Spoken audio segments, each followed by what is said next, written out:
Абаттандырамыз деп ауламыздың бытышын шығарып кетті деген Жалпақсай ауылындағы Ардагер көшесінің бойындағы көп қабатты үйдің тұрғындары шағымдарын бізге жеткізген еді.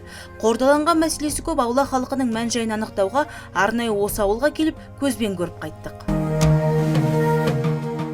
Біздің көшеміздің тұрғындардың мәселесі ол мына біздің ауламыз. Осы жердегі тұрғындарымыздың барлығының көліктері мына жерге барлығы жайғасатын, сиятын бәрі. Біз оларға айттық, мына жерге көліктеріңіз сыймай қалады. Мына бордюрлерді қоймай қойыңыздар. Мынаның бәрін қойып тастады бүйтіп. Енді біздің мына машинелерімізде сыймайды, ана бордюрдің үстіне шыға алмайды ғой. Машиненің барлығы. Машине қоятын жер жоқ уже ауламызда. Енді мына жердегі мына қараңыз, жақсы жолды, асфальтты қазып тастаған. Міне енді шашылып жатыр, түк қалдырмай мына жақтың барлығын көріңіздер. Ертең бүрсігін дегенімізге міне бір жылдай уақыт, жарты жыл болды. Біз оның барлығы мына халқымызбен, өзіміздің тұрғындарымызбен, осы көшенің тұрғындарымен бұл вопросты көтереміз. Одан кейін мына жердегі мына қоқыс мәселесі. Қоқыс мәселесі кешке дейін ол үйіліп жататын. Одан кейін осы жерде қаңғыбас иттер мынандай иттен бастап. Міне бала шағамыз бар, міне қараңыздар.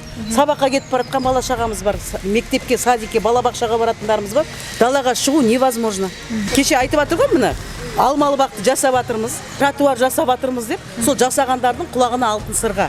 Егер бізге келіп осының бәрін жасамайтын болса, олар жасап болмағанша біз артынан қалмаймыз. Все, рахмет көп-көп. Тұрғындардың базынасын естіген соң жергілікті атқарушы органның да пікірін білуді жөн санадық. Ұмтыл ауылдық округі әкімінің орынбасары Кәмшат Қасымбекованың айтуынша, бастаған жұмысты аяқсыз қалдырғандар үшін мердігер мекемені аудандық әкімдік сотқа берген.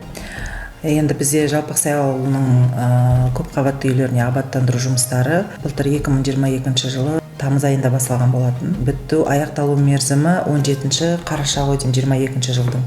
Бірақ уақытымен аяқталмағаннан кейін Шах жауапкершілігі шектеулі серіктестігі құрылыс мекемесі тапсырыс беруші аудандық тұрғын үй коммуналдық шаруашылық және автокөлік жолдары бөлімі уақытымен бітпегеннен кейін жаңағы тапсырыс берушілер мердігерге сотқа берген болатын.